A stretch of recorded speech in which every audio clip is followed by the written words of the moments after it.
வணக்கம். இன்னைக்கு உங்களுக்காக கதை சொல்ல வந்திருப்பது வியல் உங்கள் சகி. இன்னைக்கு நம்ம பார்க்க போற கதையின் பெயர் அக்காவின் கணவன். கதைக்குள்ள போலாமா? வீட்டின் முன்பு போடப்பட்டிருந்த முல்லை பந்தலில் அழகாக பூத்து குலுங்கி கொண்டிருக்கும் மலர்களை தனது மெல்லிய விரல்களால் பறித்து கொண்டிருந்தாள் மாலதி. கிணற்றடியில் குளித்துவிட்டு ஈரத்துண்டை இடுப்பில் கட்டி கொண்டு தேவாரத்தை பாடிக்கொண்டே உள்ளே வந்த சோமநாதன் நெற்றி நிறைய விபூதி எடுத்து பூசிக்கொண்டிருந்தார். தாத்தா, இந்தாங்க, பூஜைக்கு பூ கொண்டு வந்திருக்கேன் என்றவரிடம் பூக்குடையை கொடுத்தாள்.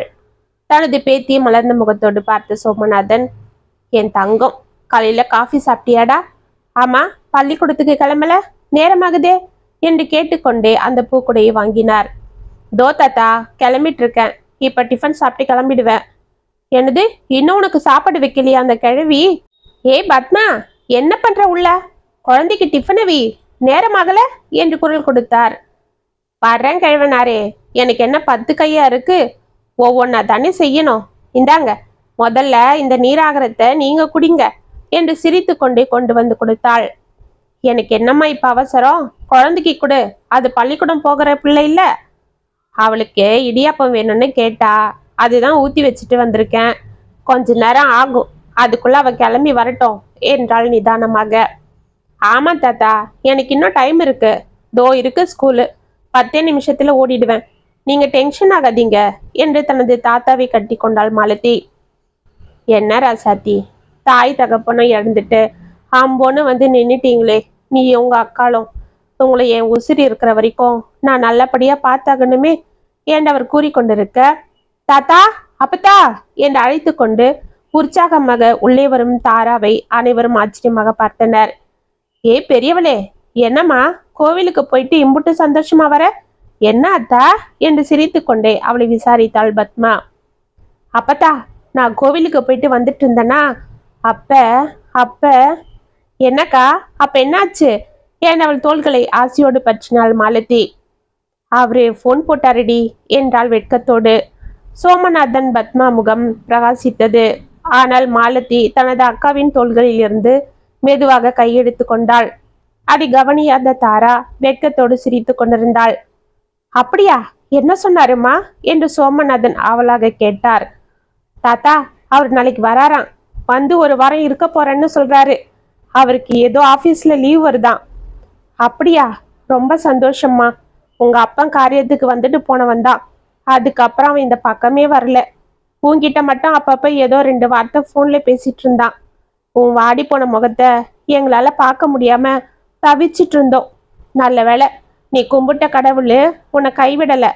ஆமா, இந்த வாட்டி தம்பி வந்து உன்னை கையோட கூட்டிட்டு போயிடுவான் இல்லம்மா என்று உற்சாகத்தோடு கேட்டார் சோமநாதன். தெரியல தாத்தா, ஆனா அவர் பேசுறதெல்லாம் பார்த்தா அப்படிதான் கூட்டிட்டு போவார்னு நினைக்கிறேன் என்று வெட்கத்தோடு சிரித்து கொண்டே, ஏய் என்னடி, உங்க மாமா வர்றாருன்னு சொல்ற, நீ பாட்டுக்கு எதையும் யோசனை பண்ணிட்டு இருக்கிற என்று மாலத்தியை இடித்தாள். ஆ, அதெல்லாம் ஒன்றும் இல்லக்கா என்று மெதுவாக எழுந்து கொண்டாள் மாலதி. அவ மாமனை என்னெல்லாம் குறும்பத்தனம் பண்ணலான்னு யோசனை பண்றா போல இருக்கு.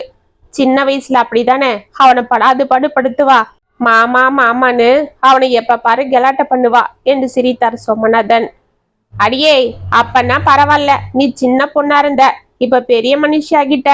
இப்பெல்லாம் மாமா கிட்ட அப்படிலாம் விளையாட முடியாது என்று சிரித்து கொண்டே எழுந்து உள்ளே சென்றாள் பத்மா. மாலதி எதுவும் பேசாமல் அமைதியாக கிளம்பி பள்ளிக்கு சென்றாள். காலை ரவுண்ட்ஸிற்கு வந்த பிரின்சிபல் ரேணுகா ஒவ்வொரு வகுப்பாக பார்த்து கொண்டே சென்று கொண்டிருக்க, 3ஆம் வகுப்பு ஏ செக்ஷனில் மட்டும் ஒரே இறைச்சலாக இருப்பதை பார்த்துவிட்டு அங்கே சென்றாள். வகுப்பில் பிள்ளைகள் பேசுவதும் விளையாடுவதும் சண்டை போட்டு கொண்டும் இருக்க, கிளாஸ் டீச்சர் மாலதி தனது சேரில் அமர்ந்து கொண்டு எதையோ யோசித்து கொண்டிருப்பதை பார்த்த ரேணுகா சைலண்ட் என்று கத்தினாள். பிள்ளைகள் அனைவரும் டக்கன அவளை திரும்பி பார்த்து கடகடவென அவரவர்கள் இடத்திற்கு சென்று அமைதியாக அமர்ந்து கொண்டனர். சத்தம் கேட்டு மாலதியும் பட்டனை எழுந்து கொண்டாள். ரேணுகாவை பார்த்ததும் அவள் முகத்தில் கலவரமும் பயமும் ஒட்டி கொண்டது. அவளை சற்று நேரம் அமைதியாக பார்த்து கொண்டிருந்த ரேணுகா, என்ன மாலதி, என்ன இது, காலையில பசங்க இப்படி கத்தி அமகலம் பண்ணிட்டு இருக்காங்க, நீங்க கிளாஸை கவனிக்காம என்ன பண்ணிட்டு இருக்கீங்க என்று கோபமாகவே கேட்டாள். ஒன்றும் இல்லை மேடம், அது வந்து என்றவள் தடுமாற பிள்ளைகள் ஒருவருக்கொருவர் பார்த்து கொண்டனர். ஓகே, லஞ்ச் பீரியட்ல என்னை வந்து பாருங்க, ஒழுங்கா கிளாஸை கவனிங்க என்று கூறிவிட்டு விரைந்து சென்று விட்டாள். மாலதி பிள்ளைகளை பார்த்து பெருமூச்சு விட்டவாறே சேரில் தொப்பென அமர்ந்தாள். எஸ்கியூஸ் மீ மேடம் என்ற குரலை கேட்டு ஏதோ எழுதி கொண்டிருந்த ரேணுகா நிமிர்ந்து பார்த்தாள். வாமா மாலதி, உள்ள வா என்று அழைத்து எதிரே இருந்த சேரில் அமரும்படி கையை காண்பித்தாள். மாலதி அவளை பயத்தோடு பார்த்து கொண்டே மெதுவாக அதில் அமர்ந்தாள். மாலதி, நல்லா ஃப்ரீயா உட்காருமா, ஏன் இப்படி பயப்படுற என்று சிரித்தாள் ரேணுகா. மாலதி தலையை ஆட்டிக்கொண்டே சரியாக அமர்ந்து கொண்டாள். இப்ப சொல்லு, உனக்கு என்ன பிரச்சனை? ஏன் காலையில இருந்து டல்லா இருக்கிற? நானும் பாக்குறேன், கொஞ்ச நாளாவே நீ இப்படிதான் இருக்கிற. நீங்க வந்து சேர்ந்து 1 வருஷமா நான் பார்த்துக்கிட்டு தான் இருக்கிறேன். நீ எவ்வளோ சின்சியர், பசங்களுக்கு நீ பாடம் எடுக்கிற விதம், இதெல்லாம் பார்த்து நான் ரொம்ப ஆச்சரியப்பட்டிருக்கேன். உன்னை பத்தி மற்ற டீச்சர்ஸ் கிட்டையும் நம்ம கரஸ்பாண்டன்ட் கிட்டையும் பெருமையா சொல்லுவேன். ஆனா நீ இப்பெல்லாம் முன்ன போல இல்லை. இதை பத்தி நான் உன்னை அப்பவே கேட்கணும்னு தான் இருந்தேன், அதுக்கு நேரமே கிடைக்கல. சரி, இப்ப சொல்லு, நீ ஏன் அடிக்கடி ஏதோ யோசனையாவே இருக்கிற? எப்ப நான் கிளாஸுக்கு வந்தாலும் அப்பெல்லாம் பசங்க கத்திக்கிட்டும் அமகலம் பண்ணிக்கிட்டும் தான் இருக்காங்க. நீ பாட்டுக்கு உம்முன்னு உட்காந்து எதையோ திங்க் பண்ணிட்டு இருக்கிற. என்னம்மா, வீட்டில் எதனா பிரச்சனையா? இல்லை யாராவது வெளியில உன்னை? இல்லை மேடம், அதெல்லாம் ஒன்றும் இல்லை. பின்ன என்ன பிரச்சனை சொல்லு மாலதி. என்னை பிரின்சிபலா நினைக்க வேண்டாம், உன் கூட பிறந்த அக்காவா நினைச்சுக்க. நான் ஏன் இவ்வளவு தூரம் உன்கிட்ட பேசுறேன்னா அதுக்கு காரணம் உங்க தாத்தா தான். ஒரு காலத்துல எங்க அப்பா ரொம்ப கஷ்டப்பட்டுட்டு இருந்தப்ப அவரு தான் எங்களுக்கு உதவி பண்ணாரு. இன்னைக்கு அவரோட பேத்திக்கு ஒரு பிரச்சனைன்னா நான் அதை பார்த்துக்கிட்டு கம்முன்னு போக முடியல. அதுக்கு தான் கேட்குறேன், சொல்லுமா. மேடம், வந்து அதை எப்படி சொல்றதுன்னு தான் எனக்கு தெரியல என்று அவள் தடுமாற. இதோ பாரு, எதுவா இருந்தாலும் தைரியமா சொல்லு. உங்க அம்மா இருந்தா நீ அவங்க கிட்ட சொல்ல மாட்டியா?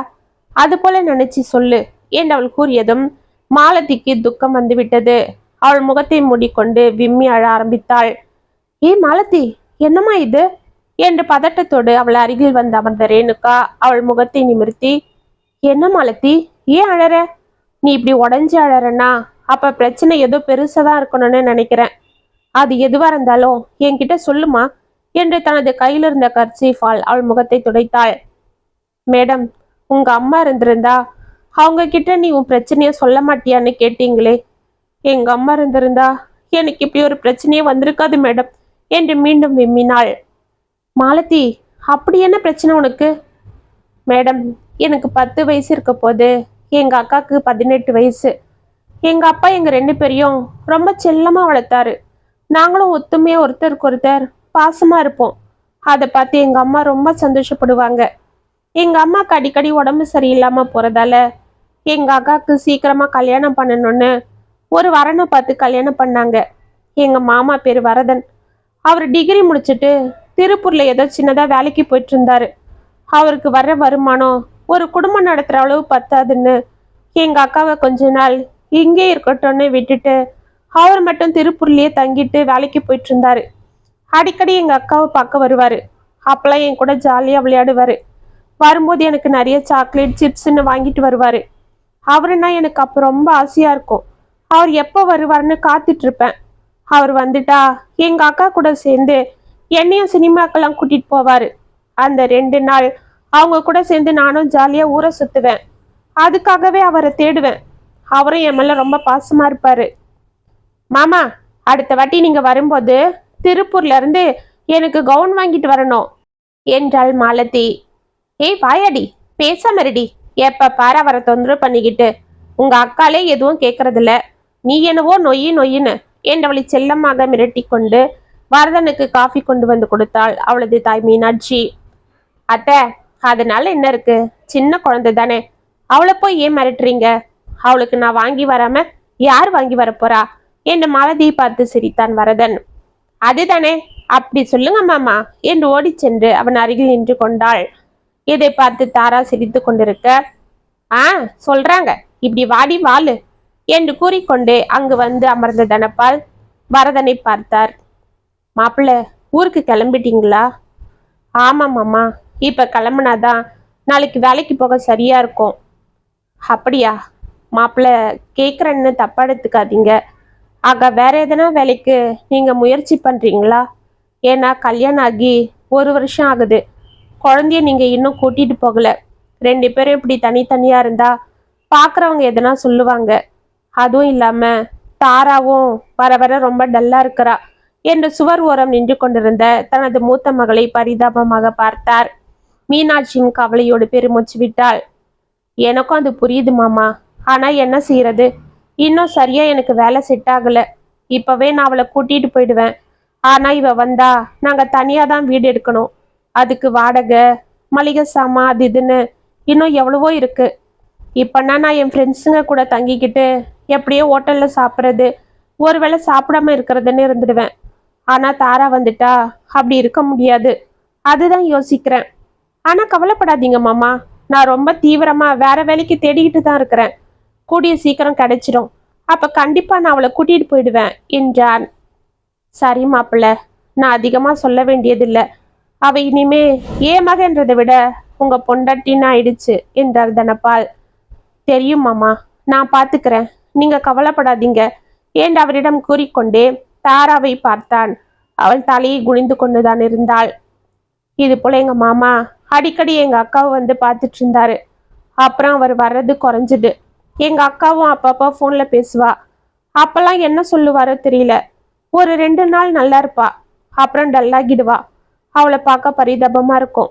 எங்க அம்மா இதே கவலையில போய் சேர்ந்துட்டாங்க. அப்ப வந்திருந்த எங்க மாமா அப்பயாவது எங்க அக்காவை கூட்டிட்டு போவாருன்னு நாங்க எதிர்பார்த்தோம். ஆனா அவர் கூட்டிட்டு போகல. ஏதோ ஒரு சாக்கு சொல்லிட்டு போயிட்டாரு. அதுக்கப்புறம் 1 வருஷம் கழிச்சுதான் வந்தாரு.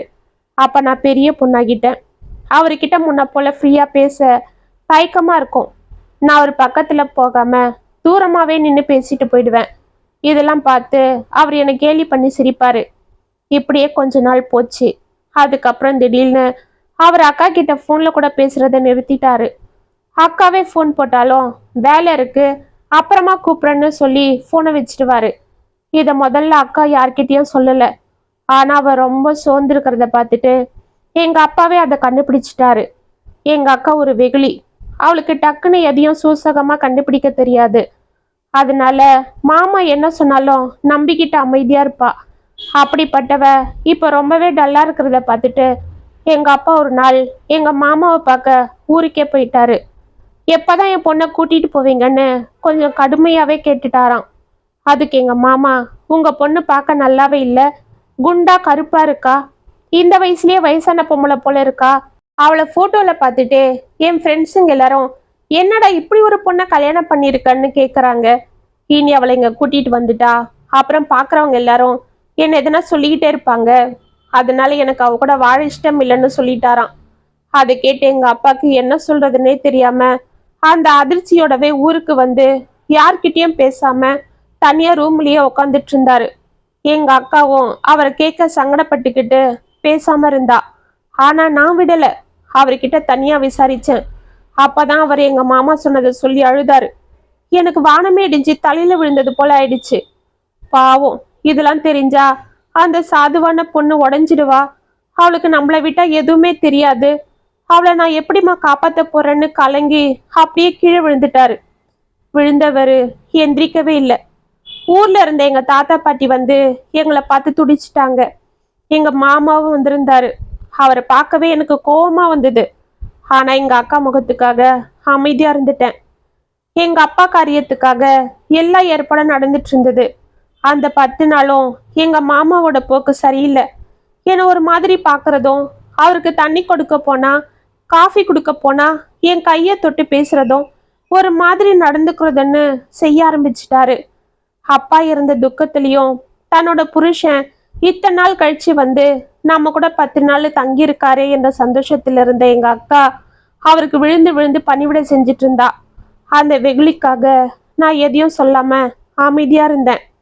எங்க அப்பாக்கு எல்லாம் முடிஞ்சு வந்திருந்த எல்லாரும் போனதும் எங்க தாத்தாவும் பாட்டியும் எங்க அக்காவை கூட்டிட்டு போக சொல்லி எங்க மாமா கிட்ட சொன்னாங்க. ஆனா அவரு நான் கண்டிப்பா கூட்டிட்டு போறேன், ஆனா எனக்கு ஒரு 3 மாசம் டைம் கொடுங்கன்னு சொன்னாரு. சரி, அது வரைக்கும் நாங்களே அவளை கூட்டிட்டு போயிடுறோம். எப்படியும் சின்னவளை நாங்க தான் கூட்டிட்டு போகணும், அதனால அவளும் எங்க கூடவே வரட்டும்னு எங்க தாத்தா சொன்னாரு. அதுக்கு எங்க மாமா, எதுக்கு அதெல்லாம், மாலத்தியும் தாராவும் இங்கே இருக்கட்டும், இங்க என்ன பயம், நீங்க வேணா ஊருக்கு போங்க, நான் வாரத்துக்கு ஒரு நாள் வந்து பாத்துக்கிறேன்னு சொன்னாரு. எனக்கு திக்குன்னு ஆயிடுச்சு. இந்த ஆளு கண்டிப்பா அக்காவை பார்க்க வர சாக்குல நம்ம கிட்ட தப்பாதான் நடத்துப்பாரு, அதுக்குதான் இப்படி சொல்றாருன்னு எனக்கு நல்லாவே தெரிஞ்சு போச்சு. ஆனா எங்க தாத்தா பாட்டி விடல. சின்ன பொண்ணுங்களை அப்படி தனியா விட முடியாதுன்னு சொல்லிட்டாங்க. எனக்கும் அப்பதான் அப்பாடான்னு ஆயிடுச்சு. ஆனா எங்க மாமாக்கு சப்புன்னு ஆயிடுச்சு. ஆனாலும் உன்னை விடமாட்டேன்றது போல என்னை முறைச்சி பார்த்துக்கிட்டே இருந்தாரு. அதுக்கப்புறம் நாங்க எங்க தாத்தா ஊருக்கே வந்துட்டோம். உங்க மாமா அப்புறம் வந்தாரா என்று கேட்டாள் ரேணுகா. இல்ல மேடம், ஆனா அடிக்கடி ஃபோன் போட்டு எங்க அக்கா கிட்ட பேசுவாரு. அப்பெல்லாம் என்கிட்டயும் பேசுவாரு. போக போக எனக்கே தனியா ஃபோன் போட்டு பேச ஆரம்பிச்சிட்டாரு. நீ எங்க கூட வர்றதா இருந்தா நான் உங்க அக்கால கூட்டிட்டு போய் வாழறேன்னு சொல்லி ஒரு மாதிரி பிளாக்மெயில் பண்றது போல பேச ஆரம்பிச்சிட்டாரு. எனக்கு என்ன செய்யறதுன்னே புரியல. ஒரு பக்கம் அக்காவோட வாழ்க்கை, ஒரு பக்கம் என்னோட நிலைமை. இதெல்லாம் பார்த்து நான் ரொம்ப தவிச்சிட்டேன். அதுக்கப்புறம்தான் இனி வீட்டில இருந்தா சரிப்படாதுன்னு வேலைக்கு போக முடிவு பண்ணிட்டேன். அப்பதான் அவர் என்னை கூப்பிட மாட்டாருன்னு இங்க வேலைக்கு வந்து சேர்ந்தேன். அதுக்கப்புறம் அவர் ஃபோன் போட்டாலும் கிளாஸ் டைம்ல நான் எடுக்கிறது இல்லை. எங்க அக்கா கிட்ட தான் அவர் பேசுறாரு. சரி, இப்ப அவர்கிட்ட தான் நீ பேசுறது இல்லையே, அப்புறம் என்ன பிரச்சனை உனக்கு? மேடம், இன்னைக்கு காலையில அக்காவுக்கு ஃபோன் போட்டு நாளைக்கு வரேன்னு சொல்லியிருக்காராம். அது மட்டும் இல்ல, இங்க வந்து ஒரு வாரம் தங்க போறதாவும் சொல்லியிருக்காரு. அதுதான் பயமா இருக்கு. அப்படியா? அதுக்காக நீ ஏமா பயப்படுற? அவர் எதனா பண்ணா உங்க அக்கா கிட்ட தாத்தா கிட்ட சொல்லிடு. மேடம், இத்தனை நாள் கழிச்சு அவரை பார்க்க போற சந்தோஷத்துல இருக்கா எங்க அக்கா. கல்யாணம் ஆகி இத்தனை வருஷத்துல சேர்ந்தா போல அவங்க ஒரு மாசம் கூட ஒன்னா வாழல. ஆனாலும் எங்க அக்கா அவர் மேல ரொம்ப பாசமா இருப்பா. அவ ஒரு கள்ளங்கப்படம் இல்லாதவ. அவகிட்ட நான் எதனா சொல்லி அவ அதனால என்ன முடிவு வேணாலும் எடுக்கலாம். அந்த ஆளு மட்டும் எங்க அக்காவை கூட்டிட்டு போயிட்டா போதும். எங்க அக்காவோட நல்ல மனசை பார்த்து கண்டிப்பா அவ திருந்துடுவாரு. அதுக்கு தான் நானும் காத்திருக்கிறேன். அதுவும் சரிதான்.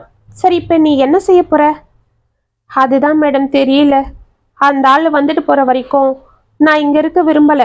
அந்த ஆள் முகத்துல முழிக்கவும் எனக்கு கஷ்டமா இருக்கு. அப்படியா? ஒண்ணு செய், பேசாம நீ எங்க கூட பெங்களூருக்கு வந்துடு. என்ன மேடம் சொல்றீங்க? ஆமா மாலதி, பெங்களூர்ல எங்க நாத்தனார் வீடு கட்டி கிரகப்பிரவேசம் பண்றா. அதுக்காக நாங்க குடும்பத்தோட போறோம். அவங்க அண்ணா இங்க இருந்தா பரவாயில்ல, அவர் மிலிட்ரியில இருக்காரு. அதனால அவரோட இடத்துல இருந்து நான் தான் எல்லாம் செய்யணும். அதுக்கு தான் ஒரு வாரம் முன்னாடியே கிளம்புறேன். எங்க கூட நீயும் வந்துடு. உங்க தாத்தா கிட்ட நான் சொல்லிக்கிறேன். அவர் எதுவும் பேசாம என் கூட உன்னை அனுப்பி வைப்பாரு. உங்க மாமாவும் அதுக்குள்ள உங்க அக்காவை வந்து பார்த்துட்டு போயிடுவாரு. என்ன சொல்ற என்று கேட்டாள். சரி மேடம் என்று ஜோராக தலையை ஆட்டினாள் மாலதி. என்னடி, நாளைக்கு மாமா வர்ற சமயத்துல நீ இப்படி ஊருக்கு போறன்னு சொல்ற என்று முகத்தை உம்மென்று வைத்து கொண்டே அவளது பேக்கில் துணிகளை எடுத்து அடுக்கி கொண்டிருந்தாள் தாரா. அக்கா, என்னக்கா செய்யறது? எனக்கும் போக மனசுதான் வரல. ஆனா எங்க பிரின்சிபல் கூப்பிடும்போது நான் போகாம இருக்க முடியுமா? சரிடி, அவங்க வீட்டு விசேஷம்னா பரவாயில்ல, அவங்க நாத்தனார் வீட்டு விசேஷம் தானே. அதெல்லாம் ஒன்றும் சங்கடப்படாத தாரா. அந்த பொண்ணு ரேணுகா நல்ல பொண்ணு. அவங்க நாத்தனார கூட எங்களுக்கு நல்லா தெரியும். அதுவும் உங்களை போலதான் நல்ல பொண்ணு. அவ வீட்டு விசேஷம்னா போய் தானே ஆகணும். போயிட்டு வரட்டும் என்றாள் பத்மா. சரிடி, பார்த்து பத்திரமா போயிட்டு வா. மாமா கிளம்புறதுக்குள்ள வந்துடுடி என்று முகத்தை உம்மென்று வைத்து கொண்டே கூறினாள் தாரா. ஆமா, நான் ஓடுறதே அவரை பார்த்து பயந்துதான். நீ என்னவோ என்று மனதில் நினைத்து கொண்டு, சரிக்கா பார்க்கலாம். அப்படி நான் வர லேட்டானா மாமா கிளம்பட்டோம், அவரை தொந்தரவு பண்ணாத பாவம் என்று கூறிவிட்டு கிளம்பினாள் மாலதி. ஊருக்கு சென்று 2 நாட்கள் ரேணுகாவோடு சேர்ந்து கொண்டு பெங்களூரை சுற்றி பார்ப்பதும் அவர்களோடு சேர்ந்து கொண்டு ஃபங்க்ஷனுக்காக அனைத்து வேலைகளும் எடுத்து கட்டி கொண்டு செய்வதும் என இருக்க ரேணுகாவும் இதனால் மிகவும் மகிழ்ச்சியாக இருந்தாள். அன்றிரவு வேலைகளை முடித்து அனைவரும் அமர்ந்து பேசி சிரித்து கொண்டிருக்க அப்பொழுது மாலத்தின் செல்போன் ஒலித்தது. அதை எடுத்துக்கொண்டு சற்று தூரம் போய் பேசிய மாலதி ஓவென கத்தினாள். இதை பார்த்து அனைவரும் ஓடி சென்று அவளை விசாரிக்க, மேடம், எங்க தாத்தாவும் பாட்டியும் இறந்துட்டாங்களா என்று கதறினாள் மாலதி. என்ன மாலதி, தாத்தாவும் பாட்டியும் இறந்துட்டாங்களா? ஏன், எதுனா ஆக்சிடென்ட் ஆயிடுச்சாமா? 2 பேரும் ஒன்னா எங்கேயாவது வெளியில போனாங்களாமா என்று அதிர்ந்து கேட்டாள் ரேணுகா. இல்ல மேடம், மதியம் சாப்பிட்டு அவர் தூங்கிட்டு இருந்தாராம். எங்க அக்காவும் அப்பத்தாவும் தோட்டத்துல பூ பறிச்சிட்டு இருந்திருக்காங்க. அப்ப எங்க மாமாவோட அலறல் சத்தம் கேட்டு அவங்க ஓடி போய் பார்த்தாங்களாம். எங்க தாத்தா வாயில ரத்தம் வந்து இறந்துட்டு இருக்காரு. அவர் கொஞ்ச நேரத்துக்கு முன்னாடி நெஞ்சு வலி வந்து துடிச்சாரு. நான் தண்ணி எடுத்து கொடுக்கறதுக்குள்ள இறந்துட்டாருன்னு எங்க மாமா போன்ல அழறாரு. அந்த அதிர்ச்சியில எங்க அப்பாத்தாவும் அவர் மேலேயே மயங்கி விழுந்துட்டாங்களாம். அவங்கள தூக்கணும் அவங்களும் என்று வாயில் முந்தானியை வைத்துக் கொண்டு கதறினாள். 10 நாட்கள் அனைத்து முடிந்தது. தாராவும் மாலத்தியும் சோர்ந்து போய் அமர்ந்திருக்க ரேணுக்கு அவர்களுக்கு சமாதானம் கூறிக்கொண்டிருந்தாள். தாரா, என்னம்மா இப்படி அழுதுட்டே இருந்தா எப்படி? சீக்கிரம் மாலத்திய கிளம்ப சொல்லு. நீயும் கிளம்பு, ட்ரெயினுக்கு நேரமாச்சு. நான் ஊருக்கு போயிட்டு காலையில வேலைக்கு போகணும். இப்பவே 15 நாள் லீவ் ஆயிடுச்சு என்றான் வரதன். மாலத்தி அவனை நிமிர்ந்து பார்த்தாள். என்ன மாலத்தி அப்படி பாக்குற? இந்த வாட்டி உங்க அக்காவை கூட்டிட்டு போனோன்னு தான் முடிவு பண்ணி நான் அங்க வீடெல்லாம் பார்த்து எல்லா ஏற்பாடும் பண்ணிட்டு வந்தேன். அதுக்குள்ள இங்க என்னென்னவோ ஆயிடுச்சு. இனிமே உன்னை இங்க தனியா விட்டுட்டு போக முடியாது. அதனால உன்னையும் எங்க கூடவே கூட்டிட்டு போக ஏற்பாடு பண்ணிட்டேன். தாரா, சொல்லுமா என்றான். ஆமாண்டி, மாமா சொல்றதும் சரிதான். நீ தனியா இங்க இருந்து என்ன பண்ணுவ? நமக்கு துணையா இருந்த தாத்தாவும் பாட்டியும் போயிட்டாங்க. பரவாயில்லக்கா, நான் இங்கே இருந்துக்கிறேன். இத்தனை வருஷம் கழிச்சு மாமா இப்பதான் உன்னை கூட்டிட்டு போறாரு. நீங்க நிம்மதியா இருங்க. நான் எதுக்கு நடுவுல என்றாள் மாலத்தி. என்ன மாலத்தி இப்படி சொல்ற? உன்னை தனியா விட்டுட்டு நான் இங்க எப்படி நிம்மதியா இருக்க முடியும் என்றான் வரதன். அதுக்காக நீங்க கவலைப்படாதீங்க. மாலத்திய நாங்க பாத்துக்கிறோம். அப்படி அவ இங்க இருக்க பயந்தா நானே எங்க வீட்டுக்கு கூட்டிட்டு போறேன். அங்க நான் என் பசங்களோட தனியா தான் இருக்கிறேன். இவ வர்றதால எங்களுக்கு எந்த பிரச்சனையும் இல்லை என்றாள் ரேணுகா. ஆ, அதெல்லாம் எதுக்கு? அப்பனா தாரா, நீ வேணா இங்கே இருமா. நீங்க 2 பேரும் இந்த வீட்டிலே இருங்க. நான் அடிக்கடி வந்து பாத்துக்கிறேன் என்றான் வரதன் பரபரப்பாக. அவனது எண்ணத்தை அறிந்து கொண்ட ரேணுகா, பரவாயில்ல வரதன், நீங்க தாராவை கூட்டிட்டு போங்க. பாவம், இத்தனை நாள் கழிச்சு தனியா வீடெல்லாம் பார்த்து எல்லாம் ரெடி பண்ணிருக்கீங்க. எதுக்கு இப்ப திரும்ப நீங்க அவதிப்படுறது என்று ரேணுகா கூற, வரதனுக்கு இப்பொழுது எந்த சாக்கும் சொல்ல வழியின்றி மெதுவாக தலையாட்டினான். தாராவிற்கு சந்தோஷம் பிடிபடவில்லை. தனது அக்காளை கட்டி அணைத்து 1000 ஜாக்கிரதைகள் கூறி வழி அனுப்பினாள் மாலதி. ரேணுகா அவர்கள் வீட்டிற்கே மாலத்தி அழைத்து செல்ல அங்கிருந்தே ரேணுகாவுடன் பள்ளிக்கு சென்று வருவதும், மாலையில் அவள் பிள்ளைகளுக்கு பாடம் சொல்லிக் கொடுப்பதும், அவர்களுடன் விளையாடுவதும் என நிம்மதியாக இருந்தாள். ஊருக்கு சென்ற தாராவும் தினமும் ஒரு முறை தனது தங்கையுடன் போனில் பேசிவிடுவாள். அங்கு வரதன் அவளை மிகவும் சந்தோஷமாக வைத்திருப்பதாகவும் தினமும் வெளியே அழைத்து செல்வதாகவும் உற்சாகத்தோடு கூறிக்கொண்டிருந்தாள். தனது அக்காவின் நல்ல குணத்தால் வரதன் மாறிவிட்டான் என்று மிகவும் நிம்மதி அடைந்தாள் மாலதி. இதை கேட்டு ரேணுகா மகிழ்ந்தாள். அன்று காலை இருவரும் பள்ளிக்கு கிளம்பி கொண்டிருக்க மாலதிக்கு போன் செய்த வரதன் தாராவிற்கு ஆக்சிடென்ட் ஆகிவிட்டதாக கூறி அழ, மாலத்தியும் ரேணுகாவும் பதறிக்கொண்டு திருப்பூருக்கு சென்றனர். அங்கே தாரா ஐசுவில் இருக்க அவளை பார்த்து கதறினாள் மாலதி. ரேணுகா அவளுக்கு சமாதானம் கூறிக்கொண்டிருக்க வரதன் அப்படி இடிந்து போய் அமர்ந்திருந்தான். 2 நாட்கள் கழித்து தாராவிற்கு நினைவு வந்தது. 2 நாட்களாக சாப்பிடாமல் தூக்காமல் அங்கே அமர்ந்திருந்த வரதன் ஓடி சென்று அவளை பார்க்க தாராவின் கண்களில் கட்டு போடப்பட்டிருப்பதை பார்த்து அலறினான். வரதன், என்னது? பேசிட்டு இருக்க இப்படி நீங்க அழலாமா? அமைதியா இருங்க என்று மிரட்டினாள் டாக்டர். தனது அக்காளின் நிலைமையை பார்த்து அதிர்ந்து போன மாலதி டாக்டரை விசாரித்தாள். ஆமா மேடம், உங்க அக்காக்கு தலையில பலமா அடிபட்டதுல அவங்க 2 கண்ணும் பாதிப்படைஞ்சிருக்கு. அவங்க உயிருக்கு எந்த பாதிப்பும் இல்லைனாலும் அவங்க பார்வையை இழந்துட்டாங்க. இனிமேலும் நீங்க தான் ஜாக்கிரதையா பார்த்துக்கணும் என்று கூறிவிட்டு சென்று விட்டாள். இதை கேட்டு வரதன் துடித்து போனான். அட கடவுளே, என்னாலதான் என் தாராக்கு இப்படி ஆயிடுச்சு என்று அவன் அழுவதை பார்த்து, மாமா என்ன சொல்றீங்க? உங்களாலதான் அக்காக்கு இப்படி ஆச்சா என்று அவனை அதிர்ந்து கேட்டாள் மாலதி. ரேணுகாவும் அவனை ஒன்றும் புரியாமல் பார்த்தாள். ஆமா மாலதி, அன்னைக்கு ராத்திரி நானும் தாராவும் சினிமாவுக்கு போயிட்டு வந்துட்டு இருந்தோம். அப்போ ஒரு குடிகாரன் குடிச்சிட்டு ரோட்ல ஆடிக்கிட்டே வந்து எங்க வண்டியில மோதிட்டான். நான் அவனை திட்டினேன். உங்க அக்கா எதுக்குங்க அந்த குடிகாரன் கிட்ட வம்பு, வாங்க போயிடலான்னு சொன்னான். ஆனா அதுக்குள்ள அந்த குடிகாரன் என்ன அசிங்கமா பேசினான். என்ன பேசினாலும் பரவாயில்ல, உங்க அக்காவையும் கண்டபடி பேசினான். எனக்கு கோவம் வந்து அவனை அடிச்சிட்டேன். உடனே அவன் கையில இருந்த பாட்டில ஓங்கி என்னை அடிக்க வந்தான். உங்க அக்கா அதை பார்த்து என்னை தள்ளி விட்டுட்டு அவன் நடுவுல வந்துட்டா. அந்த அடி உங்க அக்கா தள்ளியில விழுந்துடுச்சு என்று முகத்தை மூடிக்கொண்டு அழுதான். இதை கேட்டு மாலத்தியும் ரேணுகாவும் ஒருவரை ஒருவர் அதிர்ந்து பார்த்து கொண்டனர். பிறகு 2 நாட்கள் இருந்துவிட்டு ரேணுகா கிளம்பினாள். மாலத்தி கொஞ்ச நாட்கள் தனது அக்காவிற்கு துணையாக இருந்துவிட்டு வருகிறேன் என்று கூறி அவளை வழி அனுப்பினாள். ரேணுகா அவளை அங்கே விட்டு விட்டு வர மனமின்றி புறப்பட்டு சென்று விட்டாள். அவள் ஊருக்கு வந்த 1 வாரம் மாலத்தியிடம் இருந்து போன் வந்து கொண்டிருந்தது. தனது அக்காவிற்கு கண்களில் கட்டவிழ்த்து விட்டதாகவும் தான் அருகில் இருந்து அவளை பத்திரமாக பார்த்து கொள்வதாகவும் அதனால் தாராவும் சற்று நிம்மதியாக இருப்பதாகவும், ஆனால் வரதன் மட்டும் தினமும் தாராவிடம் அமர்ந்து கொண்டு என்னால் தான் இப்படி ஆகிவிட்டது என்று புலம்புவதும் சோகமாக அழுது கொண்டிருப்பதாகவும் கூறினாள். ஆமா மேடம், இப்படி எங்க அக்கா மேல பாசமா இருக்கிற மாமாவை நான் தேவையில்லாம சந்தேகப்பட்டுட்டோன்னு கூட எனக்கு தோணுது. அவர் எப்பவும் போல என்கிட்ட சின்ன வயசுல விளையாடினது போல விளையாடி இருக்காரு. ஆனா நான் தான் ஏதோ குழப்பத்துல அவரை தப்பா நினைச்சிட்டேன் என்று வருத்தப்பட்டாள் மாலதி. சரி மாலதி, எதுக்கும் நீ ஜாக்கிரதையாவே இருந்துக்கோ. அவரால் உனக்கு பிரச்சனை இல்லைன்னா ஒன்றும் இல்லை. ஆனா அதுக்காக அவரை முழுசாவோ நம்பிடாத, பார்த்துக்கோ என்று போனை வைத்தாள் ரேணுகா. அதற்கு பிறகு 15 நாட்களாக அவளிடம் இருந்து போன் வரவில்லை. ரேணுகாவும் எக்ஸாம் பிஸியில் அவளுக்கு போன் செய்ய மறந்து விட்டாள். அன்று மாலை பள்ளியிலிருந்து வந்த ரேணுகாவிற்கு மாலத்திடமிருந்து போன் வர உற்சாகத்தோடு போன் எடுத்தாள் ரேணுகா. என்ன மாலத்தி, எப்படி இருக்கிற? சாரிம்மா, எக்ஸாம் பிஸியில நான் உனக்கு போன் போடவே மறந்துட்டேன். ஆமா, நீயும் ஏன் போன் போடல? உங்க அக்கா எப்படி இருக்கா? நீ எப்ப இங்க வர?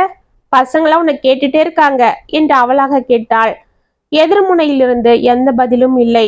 மாலத்தின் விமல் சத்தம் மட்டும் கேட்டது. என்ன மாலத்தி, என்னாச்சு? ஏன் அழற என்று பதறினாள் ரேணுகா.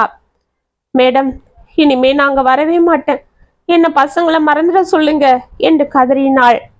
என்ன மாலத்தி சொல்ற? எனக்கு கல்யாணம் நடக்க போகுது. எனது கல்யாணமா? யார் கூட, எப்ப, என்ன இது திடீர்னு? ஆமா மேடம், நானே இதை எதிர்பார்க்கல. எங்க அக்கா தான் 4 நாளைக்கு முன்னாடி என் காலில் விழுந்து கெஞ்சி கேட்டுக்கிட்டா. உங்க அக்கா கெஞ்சி கேட்டாளா? அப்பன்னா என்று சந்தேகமாக கேட்டு நிறுத்தினாள் ரேணுகா. நீங்க நினைக்கிறது சரிதான் மேடம். எங்க மாமாக்கு தான் என்ன 2ஆம் தரமா கல்யாணம் பண்ண ஏற்பாடு நடக்குது. நான் நினைச்சேன், அப்பவே நினைச்சேன். இதுக்கு தான் உங்க மாமா பிளான் போட்டாரா? எனக்கு அதை பத்தி தெரியல மேடம். ஆனா எங்க அக்கா என் காலில் விழுந்து கெஞ்சினா. உங்க மாமா இத்தனை வருஷம் கழிச்சு இப்பதான் என்னை கூட்டிட்டு வந்து சந்தோஷமா பார்த்துக்கிட்டாரு. ஆனா இதுக்குள்ள எனக்கு இப்படி ஆயிடுச்சு. என்னால அவருக்கு இப்ப எதுவும் செய்ய முடியல. நீயும் எத்தனை நாளைக்கு தான் இங்க இருப்ப? நீ கல்யாணம் ஆகி போயிட்டா பாவம், அவருக்கு என்னால இனி தொந்தரவு அதிகமாக தான் ஆகும். அதனால நீ நிரந்தரமா இங்கே இருந்துட்டா அவருக்கும் நிம்மதியா இருக்கும், எனக்கும் ஆதரவா இருக்கும். ப்ளீஸ், எனக்காக அவரை நீ 2ஆம் தரமா கல்யாணம் பண்ணிக்கன்னு கெஞ்சரா. எங்க அக்காவா கண்டிப்பா இந்த முடிவை எடுத்திருக்க மாட்டா. அவளை இந்த இடத்துக்கு அவரு தான் தள்ளியிருப்பாரு. இது எனக்கு நல்லாவே தெரிஞ்சாலும் இப்ப என்னால எதுவும் சொல்ல முடியல. அப்படி நான் முடியாதுன்னு சொல்லிட்டா எங்க அக்காவை எங்க மாமா எதனா செஞ்சுட்டு அவர் 2ஆவதா வேற பொண்ணை கல்யாணம் பண்ணிக்கலாம். இல்ல எங்க அக்காவை வீட்லயே வச்சுக்கிட்டு அவர் வேற ஒரு பொண்ணை கல்யாணம் பண்ணிக்கலாம். ஆனா வர்ற பொண்ணு எங்க அக்காவை எப்படி பார்த்துப்பா? சரி, உங்க அக்கா கிட்ட சொல்லி உங்க மாமாவை விவாகரத்து பண்ண சொல்லி அவளை இங்க கூட்டிட்டு வந்தது என்றாள் ரேணுகா. நானும் அப்படிதான் யோசிச்சேன் மேடம். ஆனா எங்க அக்கா அதுக்கு கண்டிப்பா ஒத்துக்க மாட்டா. நான் இங்க இருந்து சாகவும் தயாரு. ஆனா அவர் இல்லாம இருக்க மாட்டேன்னு அடம் பிடிக்கிறா. அதை பயன்படுத்தி தான் அவர் இப்படி மடக்கிறாருன்னு நினைக்கிறேன். ஆனாலும் என்னால எதுவும் சொல்ல முடியல. எது எப்படியோ இப்ப இருக்கிற நிலைமைக்கு அந்த ஆளை கட்டிக்கிறத தவிர எனக்கு வேற வழி தெரியல மேடம்.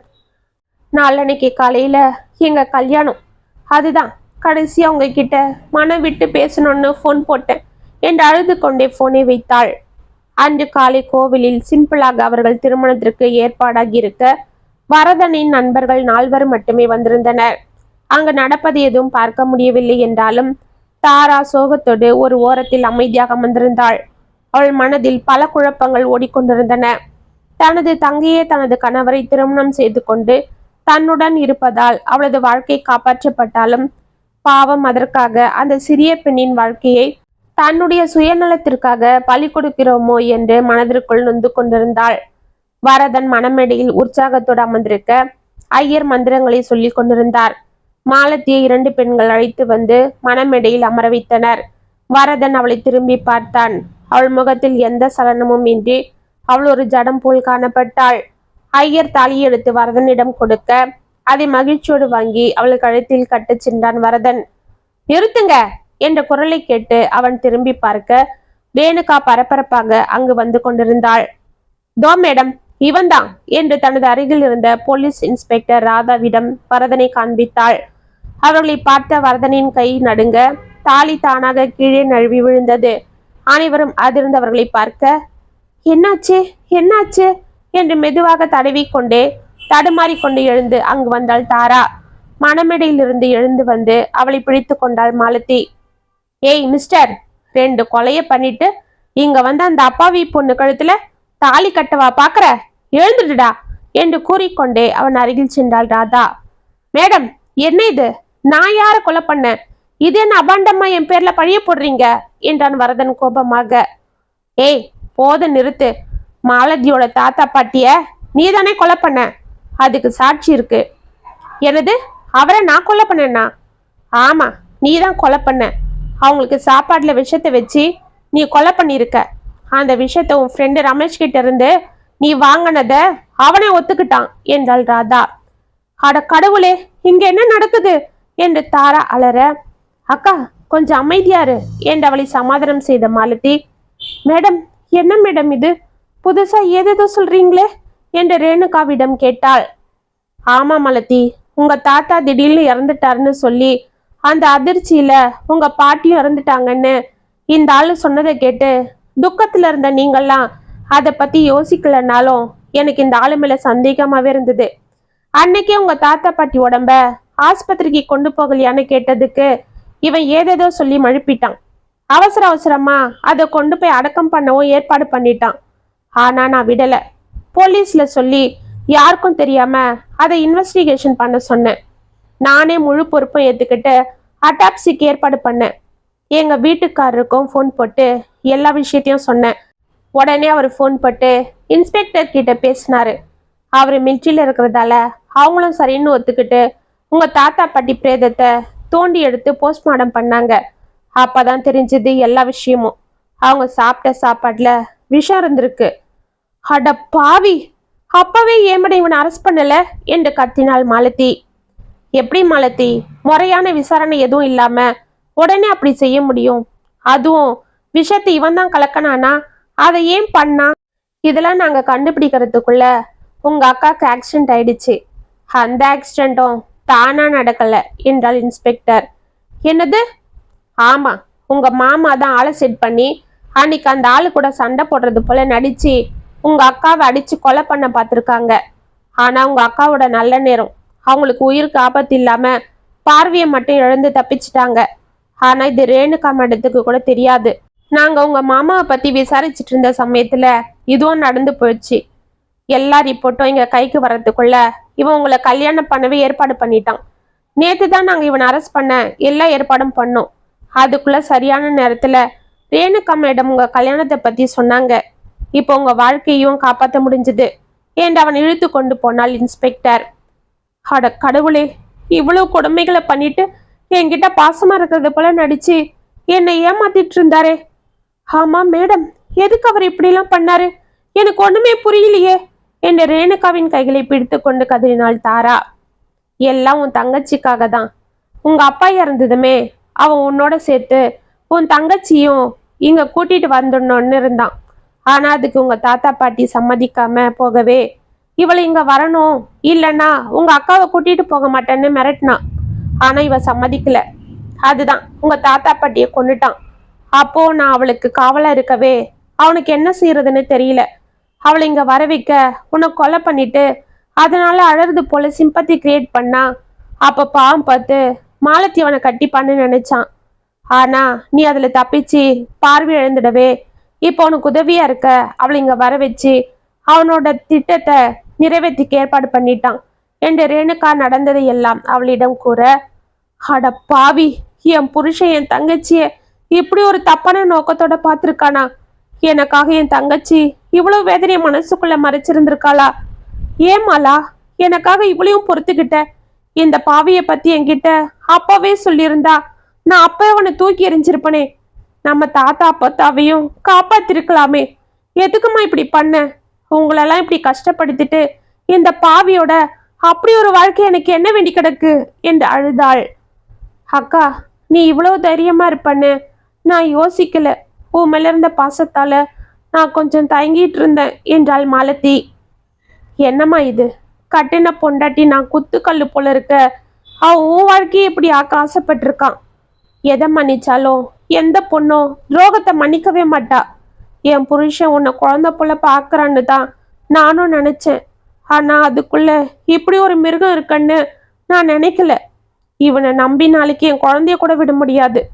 நல்ல வேலை, இவனை நம்பி என் வாழ்க்கை பாழா போனது போல உன் வாழ்க்கையும் பாழாக்க இருந்தேன். நம்ம ரேணுகா மேடத்தால தப்பிச்சோம். ஆனா இனிமே நான் காலம் பூரா உனக்கு பாரமா இருக்க போறேன் என்று கண்ணீர் வடித்தாள் தாரா. அக்கா, எனக்கா? நீ எனக்கு பாரமா என்று மாலதி அவளுக்கு சமாதானம் கூற, தாரா, இப்பதான் நீ தைரியமான பொண்ணா இருக்கேன்னு நினைச்சு நான் சந்தோஷப்பட்டேன். அதுக்குள்ள இப்படி பேசுறியம்மா? நீ ஒன்னும் கவலைப்படாத. நான் உன்னை பிளைண்ட் ஸ்கூல்ல சேர்த்து விடுறேன். அங்கிருந்து நீ படி, டிகிரி முடி. அவங்களே உனக்கு கைத்தொழிலும் கற்றுக் கொடுப்பாங்க. அதுல நீ உன் கவனத்தை செலுத்து. அப்புறம் பாரு எப்படி முன்னேறி வரேன்னு. அதுக்கப்புறம் நீ 4 பேருக்கு உதவி செய்வ என்றாள் ரேணுகா. மேடம், நான் படிக்கிறேன் மேடம், என்னை இப்பவே அங்க சேர்த்து விடுங்க என்றாள் தாரா உற்சாகமாக. கண்டிப்பா சேர்த்து விடுறேன் என்று சிரித்து கொண்டே அவள் கைகளை பற்றி கொண்டாள் ரேணுகா. மாலதி அவளை நன்றியோடு கையெடுத்து வணங்கினாள். இத்துடன் அக்காவின் கணவன் கதை முற்றும். உங்களுக்காக எழுதின இந்த கதை உங்களுக்கு பிடிச்சிருந்தா கமெண்ட்ஸ்ல சொல்லுங்க, லைக் பண்ணுங்க, ஷேர் பண்ணுங்க, மறக்காம சப்ஸ்கிரைப் பண்ணிக்கோங்க. மீண்டும் நாளைக்கு வேற ஒரு சுவாரஸ்யமான கதையோட உங்களை சந்திக்கிறேன். அது வரைக்கும் இணைப்பிலே இருங்க. இப்படிக்கு வியல் உங்கள் சகி.